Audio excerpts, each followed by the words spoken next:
Hello and welcome to the Tri-State College Basketball Podcast. My name is Bryan DeNovellis, and we are brought to you by the North Jersey Vipers Softball Club. They have a proven record for getting players to the next level. If you or your daughter or your niece or someone you know wants to play high-level softball for an outstanding club program, visit their website at northjerseyvipers.com. So, what team in the New York, New Jersey, Connecticut, tri-state area has the best record among Division I men's basketball teams? That's right, Princeton. The Tigers are 13-1 after trouncing Harvard in their Ivy League opener last Saturday. The team is off until Monday. They have an MLK, Martin Luther King Day matinee at 2 p.m. at Jadwin Gym. They're going to be hosting Dartmouth. Get out there and support the Tigers.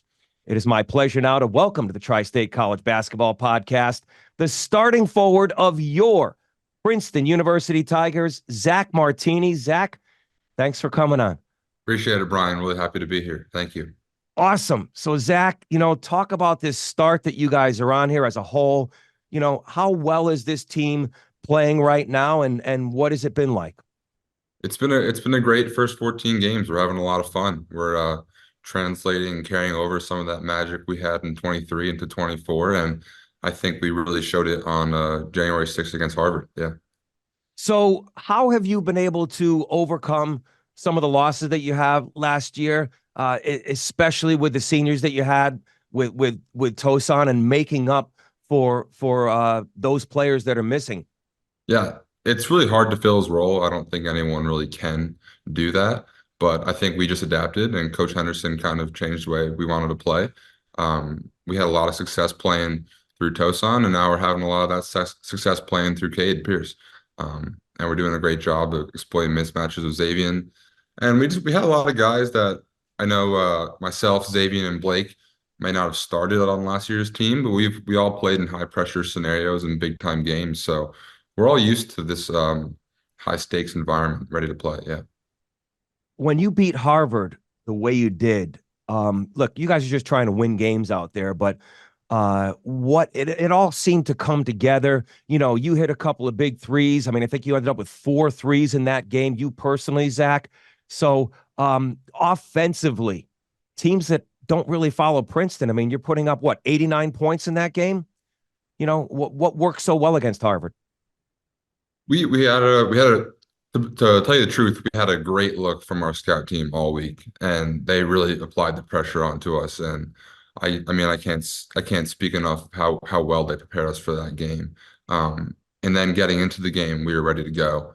Like I said, we got a great look from them, and we just play through each other. We're very reactive. We like to take advantage of mismatches, and obviously Xavier did a tremendous job. Kind of getting into the paint, kicking out to three, and playing inside out is where we're at our best. Man, Zach, what is it like playing with the players that you have around you? Xavier Lee and Caden Pierce just got nominated. They're on the midseason watch list for major awards. Yeah. And, you have Matt Alaco. You can't forget him as well. Let's take them one by one. All right. Beginning with Caden. Pound for pound, and for my money, I don't know if there's a better rebounder in the country for his size. Yeah, like exactly. Couldn't have said it better. He always kind of jokes about how he's not really 6'7", or maybe he's only 6'5", 6'6", but I think it's even more of a testament to his rebounding capabilities. I think a great thing that we try to capitalize on is in the film session, just kind of pausing the film and seeing how high he jumps up to get the ball above the rim. And it's truly extraordinary. And it's not just athleticism, it's timing, it's understanding, will to not get boxed out. He's a tremendous rebounder. And he's really fun to play along, because I know if I miss a box out, it's probably in his hands. So is he like that in practice too? Going in after every rebound? Yeah. I think him and I on both sides of the ball, we try to really emphasize not letting any opportunities go to waste. We actually chart all our rebounding attempts. So after practice, we see if we even missed the attempt to go to go in and crash. So um, it's Is definitely it's definitely a good mentality to have. Yeah. is there a number that is, the most in practice Um, that you guys chart?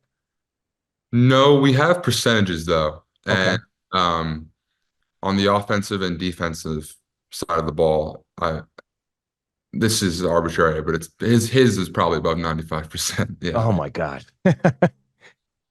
Would not shock me. So Yeah. there was one rebound in particular that I want to talk about. That game against Furman, right? Okay. You guys are down, I believe it was you were down too late in that game. Yeah. Oh, I know what you're talking about. Right. Yeah. Yeah, yeah. Yeah. And Xavier had the ball in his hands, 16 seconds to go. Great drive to the hoop, misses the layup, and out of nowhere, Pierce comes flying in, grabs the ball as he's falling out of bounds, and zips it out to Alako, who I don't know how he even saw him. And Alako ends up hitting the go-ahead three, and you guys win the game in the final seconds. Did that amaze you as much as it amazed me? I think there was yeah, it's an amazing play, an amazing reaction. I think there's a lot of maturity for him to not panic with the ball and find Matt. And Matt making that shot actually did shock me less than Cade getting that rebound. He's built for those moments. But we knew that was going in. Not to sound too arrogant, but yeah.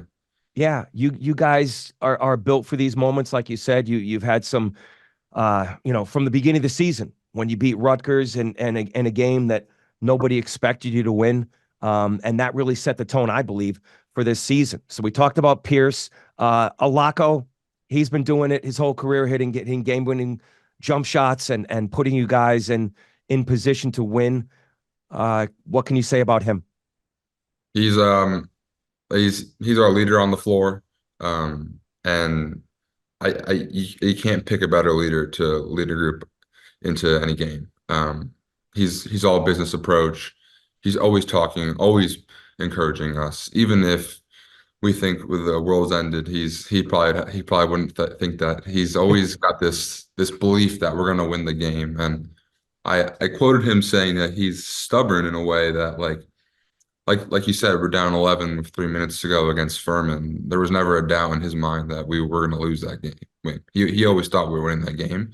And then when someone that has that command and aura feels that way, it just resonates to the rest of the team. And it's an everyday thing with him. Yeah, it's extraordinary ability. It's contagious. 100%, 100%. Yeah. So, and how about Xavier Lee? Now, for the casual basketball fan, he has burst onto the scene out of nowhere. Mhm. Didn't start last year, came in to this season and was handed the keys to this offense. And right now, I can't think of a player that is having a better year in the Ivy League, averaging 20 points a game, and doing it all, rebounding and assists. Maybe it surprises us, but you play with him every day in practice. Are you at least a little bit surprised at what he's doing out there, or no? Um, I'm not too surprised because we saw it last year. And now it's just the consistency aspect of it is he's an everyday guy. That's a thing that coach um tries to have us work towards being an everyday guy, just having your approach be all basketball, all business, all keys to win every day, whether it's practice or the games. And he's really bringing that, and he's showing a great jump on defense. One thing, one anecdote is last year in the championship game against Yale. I remember Coach McConnell telling him down the stretch, you're gonna go in and win us this game. And he shot big free throws down the stretch in that game as a freshman in the Ivy League championship. He's always been ready for the moment. And now he's just being able to really put everything together. And he's fun to watch. He's fun to play with. Oh my goodness, yes. And listen, numbers are going to be the numbers, and there's a lot of games left to be played, but to average 20 points a game on this team with your schedule, that's an impressive number to get to that point at this point in the season. Oh yeah, 100%, 100%. And I think, I mean, we had two Division III games, so we didn't play a whole lot of minutes. So I wonder that could even impact it more. Yeah. That's an excellent point, right? It's not like you're padding your numbers against those teams. I mean, you guys might have played, I don't know, 8, 9 minutes in that game, the starters, right? Yeah, if that, yeah, Right, right. yeah, So excellent point. So those players, for those of you who don't know, Xavier Lee has been named 2-time Ivy League Player of the Year already. Caden Pierce has been named the Ivy League Player of the Week 3 times. Xavier Lee has been named the Ivy League Player of the Week 2 times, and Matt Alaco 1 time. That is where Princeton stands. But listen, it's a team aspect. It's also Blake Peters. yep. It's also Zach Martini. And Zach, let's not forget about what you're doing over here. On a team of this stars, you've really come together with your role. And I want to applaud you because you're putting up some numbers that you haven't put up in the past. And twice in a row, you've hit career numbers in 4 threes in a game. You had a 16-point performance against Delaware and a 14-point performance against Harvard. What are you doing so well over your last, 4, 5, 6 games that has put you to this point in the season?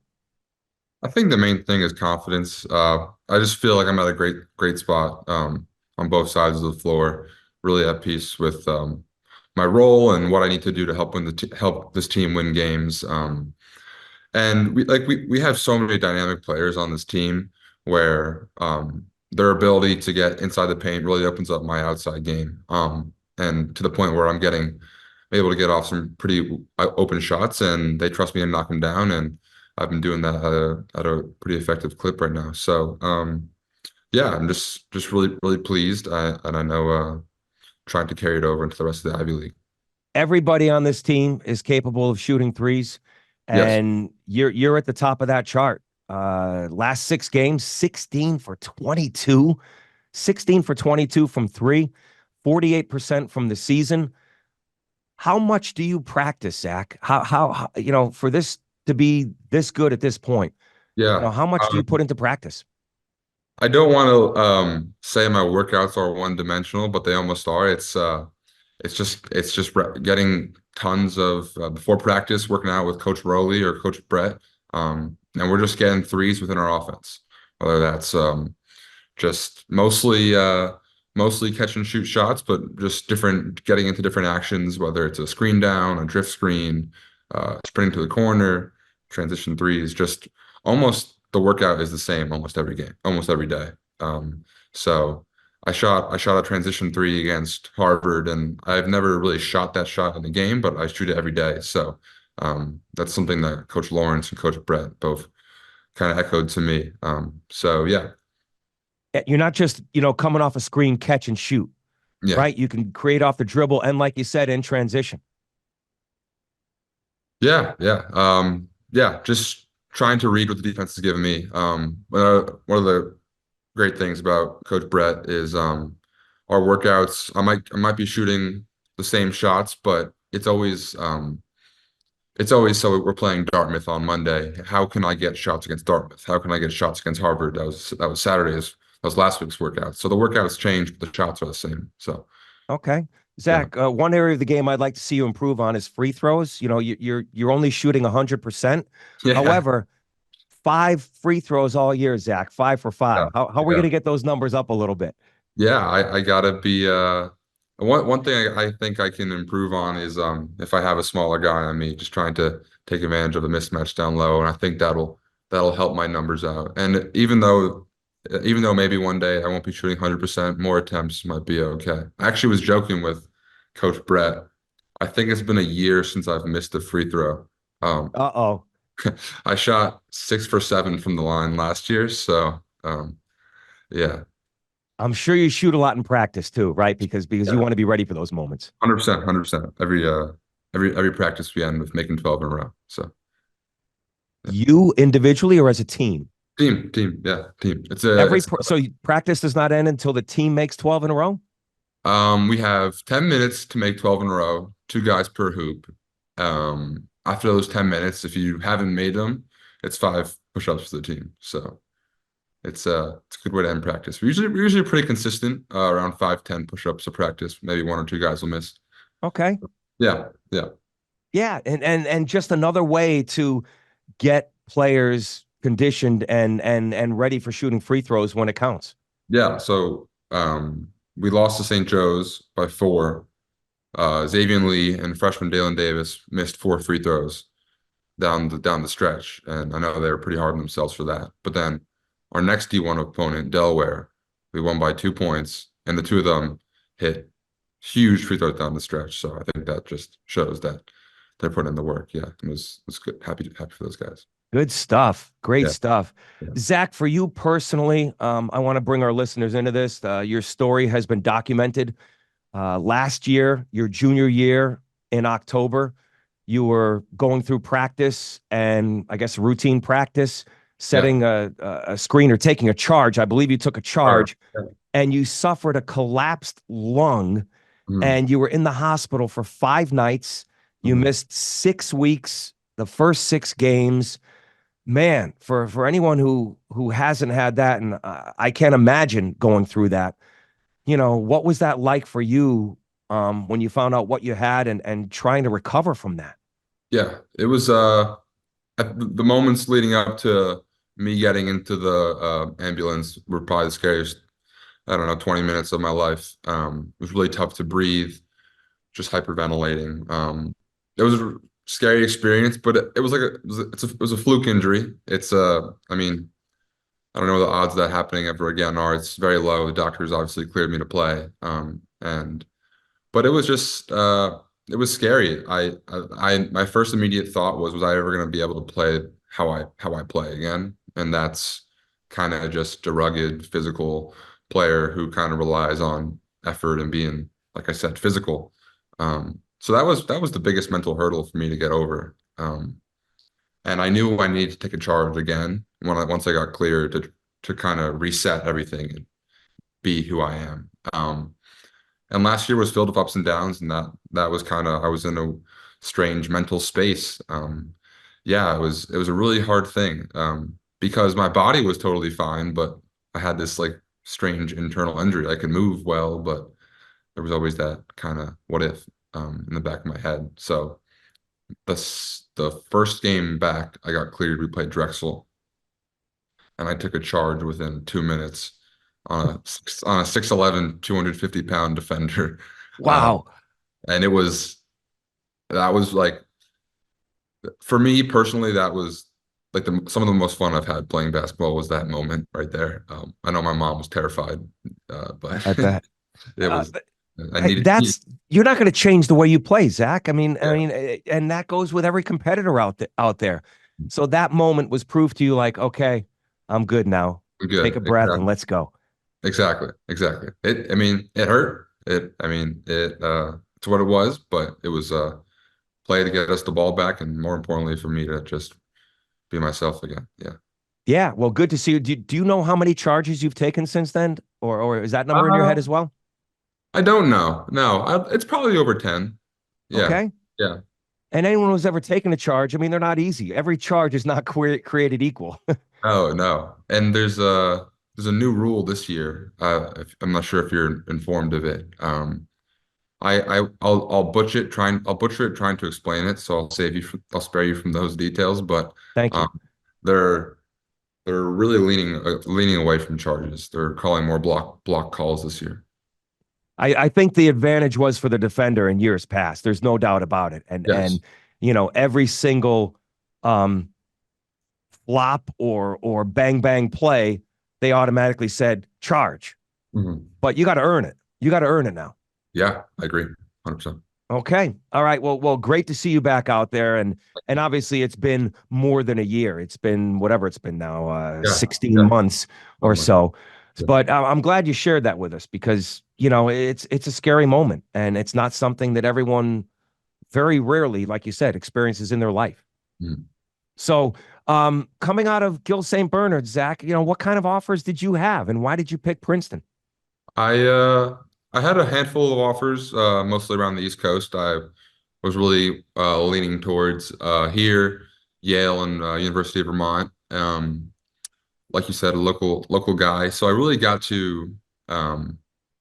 I mean, it's almost an advantage being so close. I got to play with the guys here a lot more than I got to play at other schools who were recruiting me just because my high school is up 206, the same road as here. So Mm-hmm. um, really meeting the players, meeting Coach Henderson, Coach McConnell, really getting to build a relationship with them and see how genuine of coaches and people they were.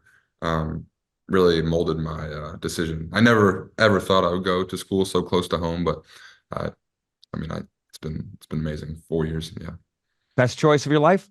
100%. Yeah, can't deny that. Yeah, And good for you. Good for you. And there are a lot of players on Princeton who could have gone to a lot of different Division I schools. You know, you're right there with all of them. And being a student athlete at Princeton, and being in these practices, I'm sure there are a lot of coaches and a lot of practices around the country where coaches are just like, screaming, man, that is a dumb play. How stupid are you? But yeah. those Princeton practices, is it like full of Coach Henderson saying, wow, Zach, that was a smart play. What a smart pass. No, No, no. no. He, I won't say he does a good job complimenting us. He finds that balance, but um, more so, there's tons of Coach Henderson moments where he's passionate. He'll rip you 1 second and pull you right back up. So he's got his unique style and it works. And it's you got to go through it. First 3 years when he would say things to me, I just would totally just like collapse. But now it's just it's part of the game. It's part of growing through Princeton basketball. Yeah. And your maturity and all that. Right. Right. Yeah. Yeah. Yeah. No, listen, it's great. I mean, what an experience for you. You're an English major. Correct. So how are you, you're in your last semester of your 4-year degree here. And Yeah. what do you have to look forward to this spring and in academics and beyond that? Yeah. I'm English major, and I have a profound appreciation for film, so it's kind of mixed into the major. And I'm taking a course called Research Film Studio, where I'll have the opportunity to kind of create my own short film, which is super exciting. And I have no previous experience with that, but it's something Mm-hmm. I'm looking forward to. Your spring semester at Princeton, you only take 2 courses because you're trying to finish the gauntlet, which is the thesis. So that course I'm really looking forward to. Yeah. You're finishing your thesis. What is that about? It's about this kind of phenomenon called the uncanny, which is as Sigmund Freud says, it's when the familiar starts to become unfamiliar. And I'm looking at that through mostly a director named David Lynch through his works. Yeah. Awesome. Good Yeah. luck with that. And I'm sure it'll be a big relief when it's all said and done. Yeah. Yeah. I definitely will. I definitely will. So Zach, I understand one little thing before we go. I Yeah. understand you have a high interest in world flags around the world. I definitely do. It all started through playing FIFA, the video game FIFA. Every Yes. every player has their country's flag next to their icon. So it's been a minute, but I think I'm up for it. Yeah. Okay. So I have some flags over here, some colored Yeah. flags, and we're gonna Yeah. we're gonna do a little. I think they will get progressively more challenging, but we're Sure. gonna see how good you are, Zach. Okay. Okay. Let's do All it. right. First one. That is Norway. Yes. 1 for 1. Very good. Number two. Ukraine. 2 for 2. All right. Maybe I'll get you with this one. Is that New Zealand? Ooh. Is it Australia? That was a trick one. It's Australia, Australia. Okay. which is very similar to New Zealand. Yeah. So do you know the difference between the two flags? Um, right now I don't. No, I don't. It has something to do with the stars. So I know Okay. Australia has this star here, and I think New Zealand just has this one. So maybe that was a little tricky for you. Gotcha. No, that's But that's perfect. Yeah. you were, but just remember the big star there. Okay. So you were certainly in the right hemisphere in the right location. Uh, All right, I know you're going to know this one, and I hope it's not upside down. Okay. ooh. Okay. It's the Dominican Republic. Yes, very good, Zach. What made you know that it was the Dominican Republic? So I was choosing between that, Dominican Republic and Panama for some reason. It has the kind of the similar rectangle aspect going for it, same colors. But Panama has some stars in it versus that crest in the middle. Okay. Yeah. You know your flags. And a lot of them obviously, they all have different variations of each other. How many different flags can you have? Uh-huh. All right. I don't know what type of I'm going to give you a hint here. I don't know what type of soccer presence this country has, but I'm going to say you're going to get it. Okay? Okay. Yeah, Here we yeah. go. Ready. Ooh, yeah.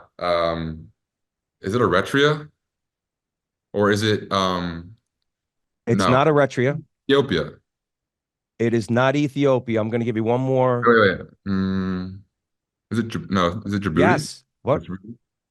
Djibouti? Djibouti. Yeah. Very good. That was the toughest one. I saved that one for last. All right. So why did you think of those countries? Um, Ethiopia was a bad guess. Because now I'm picturing Ethiopia's flag, but Eritrea is a country in East Africa, and those colors look very similar. The pattern looks similar too. I can't I can't picture that flag in my head, but I know that Eritrea looks more like that one. Yeah, not Ethiopia. Fantastic. Listen, Zach, you had no preparation for this whatsoever. And I just want to, give you a little round of applause for your participation in that. And thank you. Thank you. No, that was fun. That was a fun bit. That was great. Good stuff, Zach. Zach Yeah. Martini, starting forward for the Princeton University Tigers. They're playing Dartmouth on Martin Luther King Day at 2 p.m. at the Jadwin Gym. Great atmosphere. If you haven't gotten out to a Princeton game this year, check them out because this team is doing special things this year. And we wish you continued success and good luck in your next game against Dartmouth. Thank you, Zach. Thank you, Bryan. It's been a pleasure. All right, Zach Martini, great job. Had a lot of fun talking with him and talking about world flags and Mitch Henderson and everything they chart with rebounding. Fascinating inside stuff. And look, he's getting a Princeton degree. He is on one of the best basketball teams. Forget about the Ivy League. They're one of the best basketball teams in the country. I put them in the top 30, and they're going to be in the NCAA tournament this year. And if they continue on this path, they could even earn an at-large bid if they don't win the Ivy League tournament. But great stuff from Zach, and I hope you learned a little bit too. If you're watching on YouTube, the difference between Australia and New Zealand, their flags, and Djibouti. So great stuff out of Zach. All right, thank you very much. And we are now going to go around the tri-state. Seton Hall, St. John's, UConn, and Rutgers. Let's begin with Seton Hall. This is a team, folks, that is red hot. There is no way anyone, even the most optimistic Seton Hall fan, and St. John's fan for that matter, could have predicted that Seton Hall, St. John's, and UConn would be tied atop the standings in the Big East after 5 games. They gutted out a win at Georgetown. Every Big East win. Look, there is no need to apologize for road wins in the Big East. And there's no need to apologize for wins, period. You just get them any way you want, any way you have to, because they don't count style points in the NCAA selection committee. Seton Hall did it the hard way. They came flying out of the gates, built a 16-point lead. Al Dawes was red hot. What a tear he's been on. Seton Hall was up 19-5. They were up 24-8. And then Georgetown woke up. And then Georgetown cut it to 2. Why? Turnovers. Sloppy play, sloppy ball handling, inexcusable passes. Seton Hall's ugliness reared itself. And then Georgetown cuts it to 2. Seton Hall gets it back up to 8 by halftime. They built a 14-point lead in the second half. And what happened again? Georgetown chips away. And before you know it, Georgetown led with 3 minutes to go. It was 65-62 Georgetown with 2.5 minutes to play. Everything that Seton Hall had done right, they did wrong. And somehow in that final media timeout, Seton Hall put it together.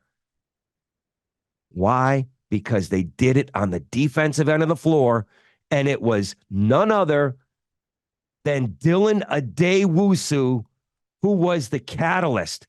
I mean, he came alive. Look at Adewusu's numbers. They're not pretty. 4 points, 5 turnovers for the game. But boy, oh boy, was he the MVP down the stretch. First, he picked up a charge on Jay Heath. That led to a runner by Kaderi Richmond at the other end. And then came the play of the game with Seton Hall down 1. Epps, who was killing Seton Hall. All right, Jaden Epps had an amazing game. 30 points in the game. Adewusu was one-on-one with Jaden Epps, and Epps was pulling up for 3. And look at the position, look at the hands of Adewusu on this play. He had him in a defensive position where coaches always preach. Hand in their face, hand in a defensive position. Epps is going up for the jumper. Adewusu strips him, goes the other way, lays it in and won. Missed the free throw, but Seton Hall still had the momentum. That put Seton Hall up 3. And then at the other end, Kaderi Richmond had a steal, turned that into a layup, and what was once a 3-point deficit turned into a 5-point lead. A quick 8-0 run. Seton Hall's up 70-65. They sealed the game at the free throw line with Alamir Dawes going 4 for 4 at the free throw line in the final 30 seconds. Not only did Seton Hall get the ball to their best free throw shooter, how many times in the past, late in games, has Seton Hall been unable to get it to their best free throw shooter? They've been working on it in practice. They got it to their 94% free throw shooter, and he iced the game at the line. The Pirates are no longer at the bottom of the Big East in free throws. All right, this is an excellent free throw shooting team, and Al Dawes led the way. So it was Adewusu, Richmond, and Dawes making key plays down the stretch. And let me just say this. Al Dawes, I owe him an apology, okay? I've been hard on him, criticized him on this podcast. I have criticized him on Twitter, but I don't think I've said anything that I'm stating the facts. When Al Dawes goes 4 for 11 from 3, or when Al Dawes goes 2 for 15 or 3 for 15 from 3 or whatever it was, one of my main criticisms was not to poke fun at him, but it was just to merely say, hey, this guy is shooting 3 after 3 after 3 after 3. And at some point when it's not your game, you hear coaches talk about this all the time. Find another way to get your points. Find another way to help your team. And there's no question about it. He's human. The fact that the shot wasn't going in affected him. Each and every shot affected him on the defensive end. And I think Al Dawes will be the first to tell you that it affected him on both ends of the floor. Hey, he's human. I get it. But the best players have a way to shut that out and still find other ways to help their team win. And what you're seeing is the maturation of Al Dawes. You're seeing the evolution of a veteran player. Look at what he's doing in the games. It's not just catch and shoot. It's not just fire a 3. He's getting to the rack. He is getting to the rim and laying it in. He's got a nice little floater now where he's getting on the baseline and he's getting into the lane and he's throwing up one-handed floaters. It's the evolution and the maturation. He's not just a 3-point shooter. And with that, he is defending like he hasn't all season. Al Dawes and Kaderi Richmond, for that matter, are playing like the best backcourt tandem in the Big East. Since Big East play has begun, there is not a better backcourt in the Big East outside of Storrs, Connecticut, with Tristan Newton and Cam Spencer. We can debate that. Kaderi Richmond and Al Dawes are playing on a level that puts them in the discussion in Big East play right up there with Tristan Newton and Cam Spencer. They are playing that well. And no one has been able to stop Kaderi Richmond. No one outside of Mawot Mag and Jamichael Davis slowed down Richmond. I believe he still had 18 or 20 points in that game, but he had to work for it. But no one outside of that game in this stretch that Seton Hall has been on since the beginning of December has been able to stop Kaderi Richmond. He has put himself into discussion not only for first team All Big East, but Big East Player of the Year. His last 3 games. Let's just put it this way. Let's cover the whole Big East, okay? In Big East play, Kaderi Richmond is averaging 18.5 points, 6.6 rebounds, 5.2 assists, and 2.8 steals. Those are Big East Player of the Year numbers. Seton Hall has been a better offensive team this year than they were last year. They're the same defensively. The numbers are the same.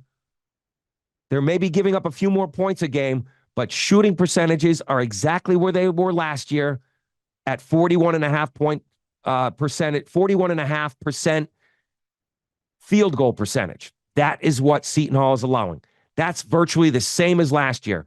It's, believe it or not, their offensive numbers that have gone up. Why? Kaderi Richmond's a better offensive player. Al Dawes is putting up offensive numbers. Unlike last season, he's increased his percentages and his scoring in Big East play. Dre Davis has done the same thing. And Seton Hall is locked in defensively. That's where it all begins for this team. They have finally bought in defensively what Shaheen Holloway wants them to do. So, will they keep it up? Tough matchup against Butler. We'll see on Saturday. Let's continue in the Big East. St. John's, another team that Rick Pitino said it. He said, this team will be better in January and February than it is at the beginning of the year. And he's a prophet. This team is playing like Rick Pitino thought they could play. Why? It's the play of Dennis Jenkins, and it's the play of Joel Soriano. Dennis Jenkins is also in the discussion for first team All Big East. I'm not going to say that he's Big East Player of the Year, but if St. John's finishes in the top 2 or 3 in the standings, he very much is worthy of being called Big East Player of the Year on a team that has arguably the best center in the Big East in Joel Soriano. But Mr. Inside, Mr. Outside, that is the key. And just like Seton Hall, St. John's jumped out to a big lead against Providence, saw it evaporate in the second half when Providence took a lead, and they had to make big plays down the stretch. Why? Because Devin Carter put on one of the great individual performances at Madison Square Garden for an opposing player, and certainly put out the best individual performance by a player in the Big East this season. Devin Carter was a dude. Devin Carter was amazing in this game. 31 points, 13 rebounds. He single-handedly almost beat St. John's. But St. John's found a way to win a game that earlier in the season they would have lost, just like they did against Boston College. It wasn't that long ago that St. John's didn't have it together. But you're seeing the maturation of a team.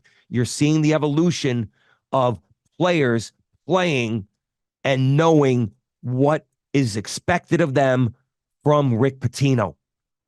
Rick Pitino has said it. I put together a collection of offensive players, and I'm trying to make them play defense. I'm trying to teach them how to play defense. They are learning how to play defense. They went to a zone. The zone is working. Their man-to-man is better. They're following the scouting report, and they're following through. So late in the game, when Providence was threatening and cut it to 1, Devin Carter was still on fire. The Providence fans are going crazy. Providence fouls Brady Dunlap, the freshman. Tough spot for the freshman. Okay, he was dinged up a little bit. We know he's going to be an amazing player. He's done an excellent job since being inserted into the starting lineup. He has put everything that Rick Pitino could expect out of this freshman. He has produced and more. But Brady Dunlap misses the first free throw. St. John's clinging to a 1-point lead with about 7 seconds to go. Brady Dunlap misses the second, and out of nowhere, R.J. Luis comes flying in, grabs the rebound, pulls it away from Devin Carter, who then fouls Luis and picks up his 5th foul of the game. So not only does Luis grab the rebound, St. John's up 1, but he fouls out the other team's best player, who is having the game of his life. Talk about a double whammy. Talk about a 1-2 punch by Luis.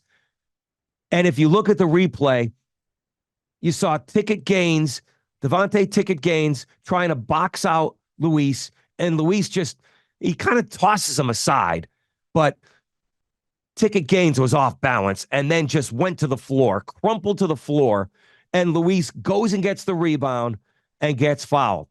An amazing play. Is it Luis? Is it Lewis? I'm going to say this. Only RJ can tell you how to pronounce his name, but last year, if you listen to UMass games, it was Luis, and this year, suddenly the announcers are calling him Lewis. So I'm going to go with Luis, okay? With all due respect. Luis goes to the line, misses the first free throw, hits the second, and then St. John's fans had to hold their breath until Jaden Pierre throws up an air ball on the last 3. So St. John's exhales, 4-1 in the Big East, their best start in the Big East in 23 years, and the Johnnies have a tough task ahead at Creighton on Saturday. Can they get to 5-1? Next week, they're playing Seton Hall at Seton Hall. That is a very difficult 2-game stretch. St. John's fans, sure, you want to get greedy, but 1-1, that is the goal. Find a way to split at Creighton and at Seton Hall, 2 places where St. John's has not won in recent years. So good for the Johnnies, good for Seton Hall, and good too for UConn. The Huskies are 4-1. If you recall, they lost their Big East opener at Seton Hall. Donovan Clingan went down in that game with a strained tendon. He has been out ever since. And all UConn has done is win 4 Big East games, 2 at home, 2 on the road, without their most important player. They have done it with small ball. They have done it, reinventing what they do, because everything offensively and defensively has gone through the big fella, and why not when you're 7'2" and that's skilled?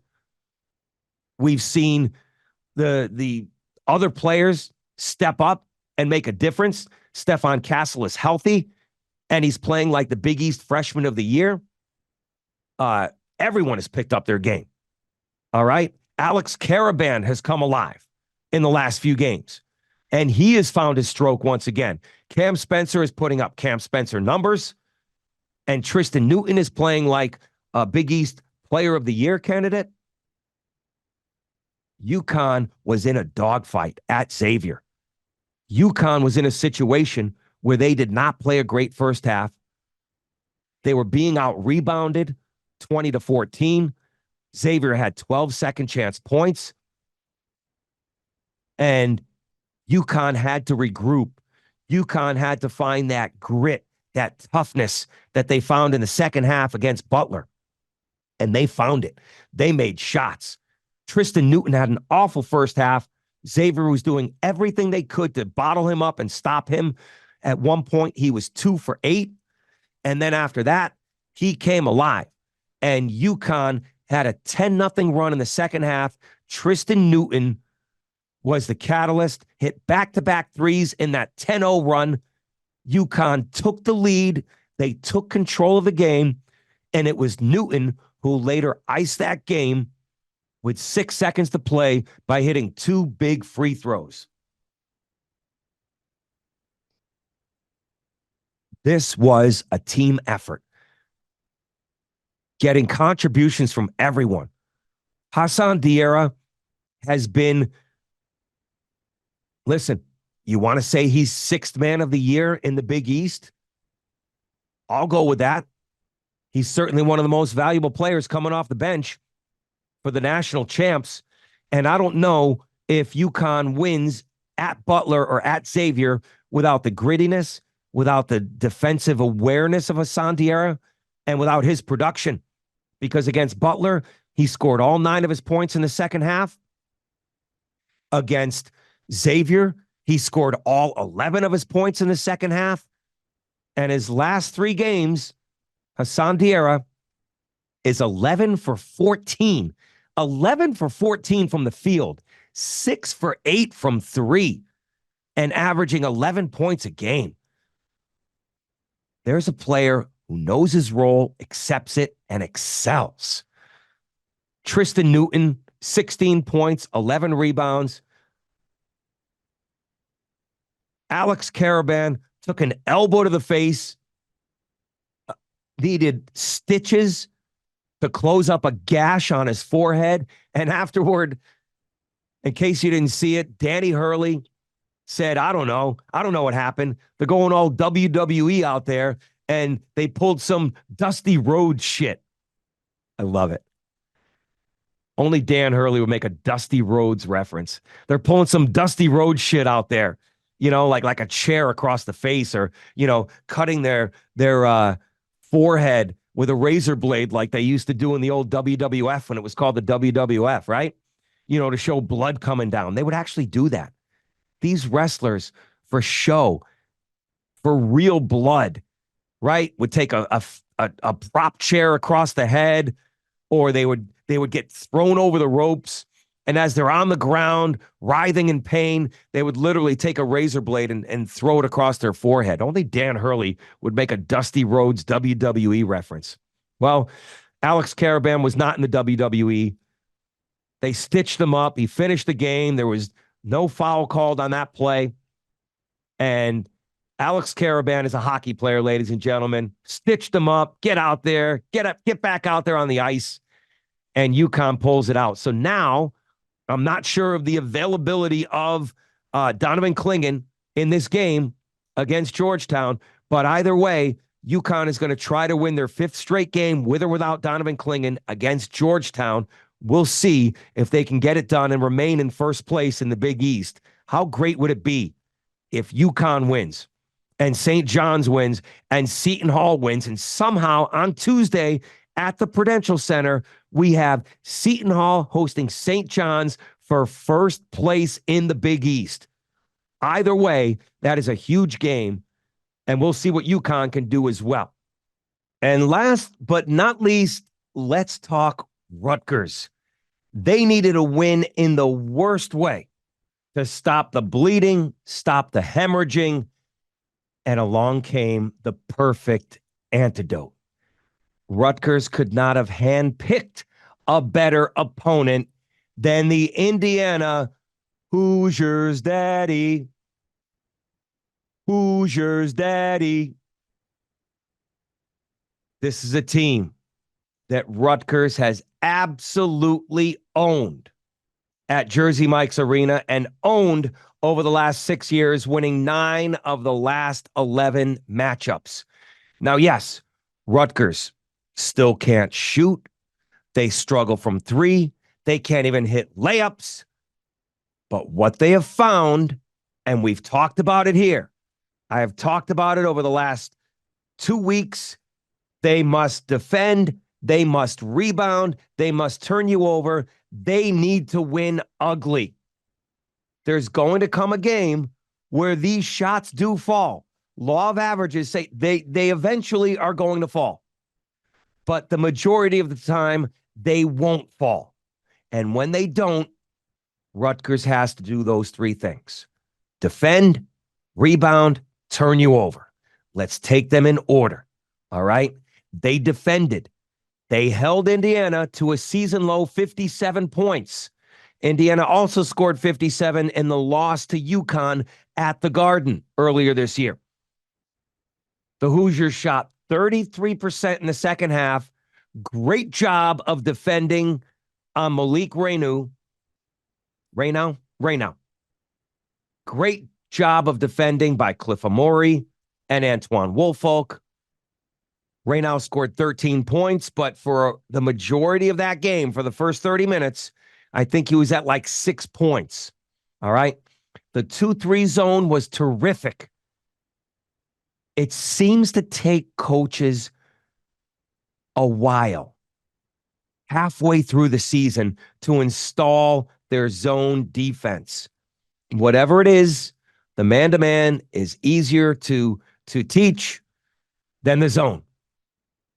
Unless you're Jim Boeheim, right? Then it's just 2-3, 2-3, 2-3. But the 2-3 zone was terrific. We've seen teams go to it more now. We've seen St. John's employ a successful zone. We've seen Seton Hall, and we've seen Rutgers. So the 2-3 zone was terrific. The Hoosiers were frustrated. Go to the end of the first half. Tie ball game. Indiana had the ball, holding for the last shot. Rutgers in a zone. Xavier Johnson trying to make something happen. Loses the ball out of bounds. And now Rutgers has the ball. 5 seconds to go in the half. Game tied at 27. And they have a chance to take the lead. And boy, did they ever. Derek Simpson dialed up just the shot you need. I'm sure they practice it all the time. The old 40-foot bank shot at the buzzer. And Simpson holding the form. Bank shot.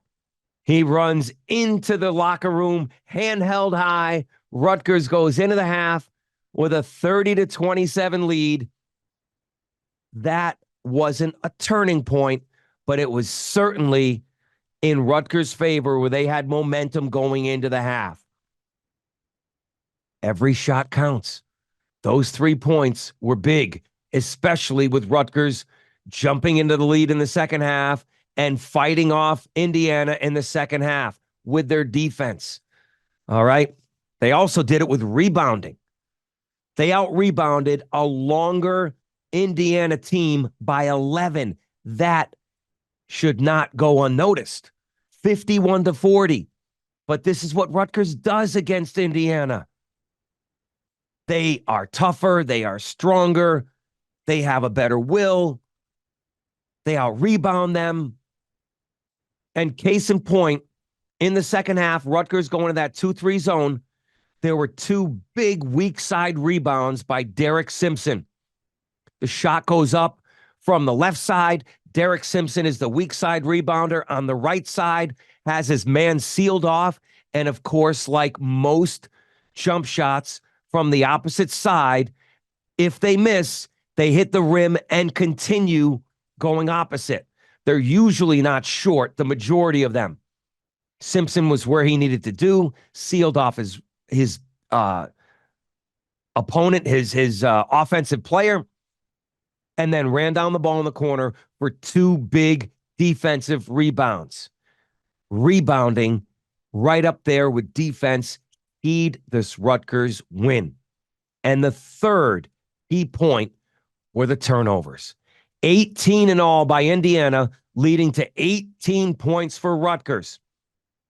Big play in the second half. I forget what the score was midway through. Probably about 8 to 10 minutes to go. Mawot Mag comes up with a steal in the half court. Leads to a dunk. I believe that made it 51-40, if I'm not mistaken, on that dunk. And yes, 6 minutes and 30 seconds to go. That steal and dunk by Mag put Rutgers up 11. There were some big moments in that second half, some big shots. Andre Hyatt hitting a three. Rutgers hit their free throws, and boy, Indiana did not. Did you see the stats on Indiana? I don't recall ever seeing a team at this level shoot this poorly. Indiana shot 27% from the free throw line. And afterwards, Mike Woodson, I mean, he made it a point to bring this up, right?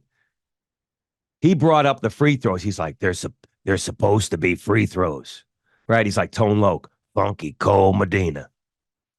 There's supposed to be free throws. They're free. That's what Mike Woodson was saying. We got to get that corrected. 4 for 15. Ouch. Ouch. Another big player in the second half. Rutgers had plenty of them. Austin Williams. Seniors, graduate seniors, sixth-year seniors making plays that veterans know how to do. Inserted into the lineup, the starting lineup for the third time this season. This is a player who has been through the wars. This is a player who has proven it. He is Jersey strong. He is a Seton Hall prep guy. He is a player who always wanted to play for Rutgers. And he's done it at high levels. He's done it at University of Hartford in the America East. When Hartford, when they were still Division I, won their first and only America East championship during the COVID year. All right. Leads them to a championship. Named most outstanding player in that tournament. He has found a home at Rutgers in Steve Pikiell's system. It is a player that Pikiell wanted, and it is a place that Williams wanted to go. We just haven't seen it. We haven't seen it enough because Williams has been injured. And we hope that his nagging injuries are in the past and he's able to play, because you have seen what he can do over the last couple of games when Austin Williams is around.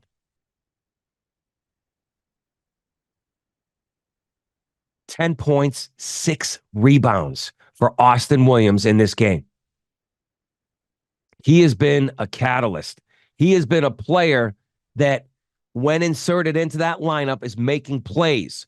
And Steve Pikiell said afterward, Austin Williams has earned it in practice, and he has earned the ability to start.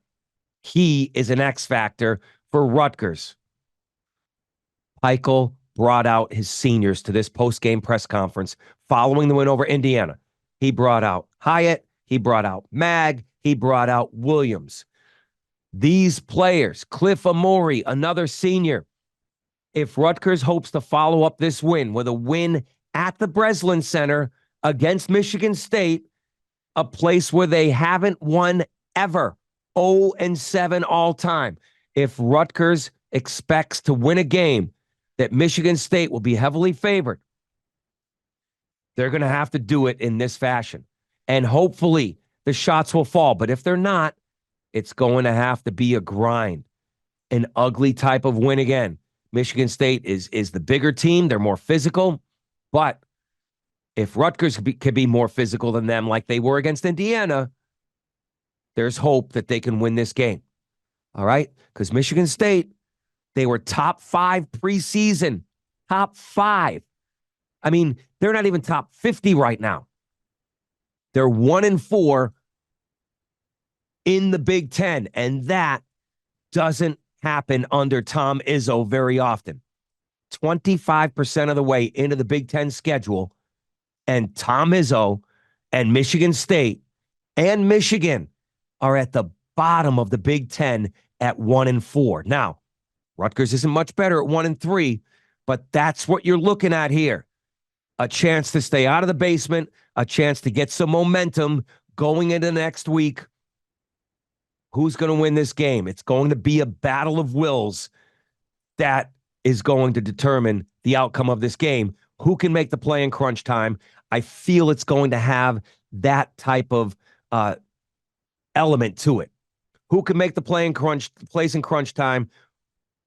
Who has the will to win more than the other team and make the defensive stops at one end or knock down the shots or free throws at the other end, making the plays in the final 4 minutes of this game. It has the feel of that type of game. That's where I'm going with it. All right. That is your Tri-State College Basketball Podcast, everyone. Brought to you by the NorthJerseyVipers.com. Check them out. If you or your daughter or someone you know is looking to play high-level softball for an elite club team, go to NorthJerseyVipers.com. Ladies and gentlemen, thank you for watching us on YouTube. Thank you for downloading and listening to us anywhere you get your podcasts. My name is Bryan DeNovellis. I do appreciate you. Enjoy the games, everyone. So long.